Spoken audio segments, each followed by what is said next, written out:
A tarde no condomínio Jambaleia Ocean Drive começou com um tom de urgência que ecoava pelos corredores do apartamento de Arnaldo. Geraldo, acorda. Geraldo, acorda, Geraldo. Acorda. Geraldo, acorda, Geraldo. O grito persistente de Arnaldo buscava trazer de volta à realidade o homem estirado no sofá.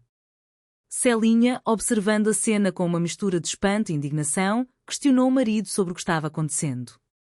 Ela perguntou se Arnaldo agora havia decidido espancar os seus próprios pacientes. A confusão era visível em seu rosto enquanto ela buscava entender quem era aquele homem imóvel. Arnaldo, tentando manter a calma em meio ao caos doméstico que se tornara o seu consultório improvisado, explicou que se tratava de Geraldo, um morador do Bloco G.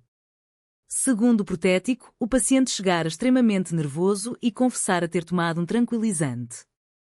Arnaldo estava ocupado atendendo a Dona Doris e pediu para ele esperar. Quando finalmente teve um momento, encontrou Geraldo entregue a um sono profundo do qual nada parecia ser capaz de despertá-lo. O esforço para resolver a situação envolveu até o jovem Tatalo, que foi enviado ao Bloco G para chamar a esposa do adormecido. No entanto, a resposta da mulher foi um balde de água fria. Ela afirmou categoricamente que não viria e que, se dependesse dela, Geraldo poderia passar a dormir ali mesmo no sofá de Arnaldo. A tensão entre o casal aumentou quando Celinha expressou sua dificuldade em conviver com aquela invasão constante de privacidade. Arnaldo, porém, defendeu sua posição com a necessidade financeira, lembrando que o Odonto Jamba era o que sustentava a casa após ele ter perdido seu consultório oficial. Decidida a não deixar o sofá babado, Arnaldo pediu a ajuda de Tatalo para carregar o corpo inerte de Geraldo. O plano era levá-lo para o quarto de Isadora, uma ideia que pareceu estratégica no momento para liberar a sala de estar. Enquanto tentavam manobrar o paciente pesado pelos corredores, evitando os obstáculos da casa, uma figura inusitada surgiu. Copélia apareceu usando apenas um hobby, alegando que estava ali para sua revisão bucal. Com sua característica falta de inibições, ela explicou que estar nua por baixo do hobby era a única forma de se sentir bem na cadeira de dentista, dispensando até anestesia devido ao relaxamento que o estado lhe proporcionava. A conversa tomou rumos nostálgicos e peculiares quando Copélia começou a relatar lembranças de um antigo amante ucraniano e das proezas que realizavam em cadeiras que giravam em todas as direções. Rita, escandalizada com a sugestão de Copélia para que Tatalo observasse, interveio imediatamente, rotulando a atitude como um assédio desnecessário. A dinâmica familiar se tornou ainda mais excêntrica quando Isadora e Pepe entraram na discussão. O debate sobre a aparência física e a correção gramatical de palavras como flácida e plácida levou a referências confusas ao hino nacional e às margens do Ipiranga. Isadora, demonstrando seu habitual desentendimento sobre quase tudo, confundiu o hino do Vasco da Gama com uma versão personalizada que mencionava camas e famas duvidosas.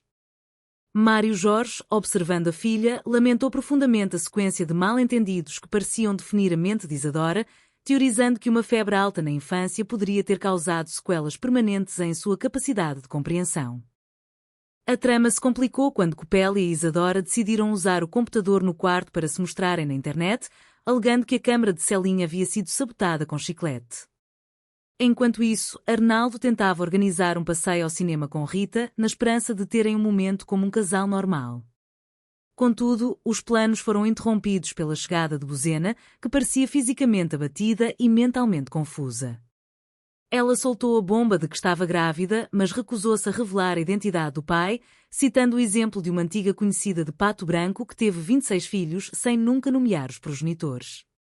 A suspeita recaiu imediatamente sobre Adonis, gerando um pânico cômico em Mário Jorge e Celinha, que já começavam a imaginar o futuro do suposto neto. A tranquilidade foi novamente ameaçada pela entrada vigorosa de Moacira, prima de Dona Daisy. Moacira, uma mulher de temperamento forte e disposição para o confronto físico, exigiu respeito e o fim de termos pejorativos usados no condomínio. Ela deixou claro que a era do politicamente correto havia chegado ao Jambaleia, nem que fosse à base de pancada. Dona Álvara, a síndica, aproveitou a oportunidade para oficializar Moacira como chefe da recém-criada Secretaria do Politicamente Correto do Jambaleia, prometendo transformar o condomínio em uma ilha de retidão, independentemente da opinião pública ou dos custos que seriam repassados aos moradores. No meio de toda essa agitação, a Polícia Federal bateu à porta. Uma denúncia de exibição inadequada na internet levou os agentes a confiscar os computadores da casa. Isadora, tentando se defender com sua lógica tortuosa, argumentou que o que haviam mostrado não era nada de relevante, referindo-se à nudez acidental do desmaiado Geraldo como uma propaganda enganosa. A situação atingiu o ápice do absurdo quando Dona Álvara e até Dona Daisy começaram a se interessar pela ideia de se mostrarem na rede, provando que a curiosidade e o exibicionismo eram contagiosos. No final, a verdade sobre a gravidez de Bozena veio à tona. Ela confessou que tudo não passava de uma invenção aconselhada por sua terapeuta, a doutora Percy, para chamar a atenção da família e testar os sentimentos deles por ela. Com o alívio da falsa notícia e a partida das autoridades, os moradores do Jambaleia decidiram seguir com o plano original de ir ao cinema.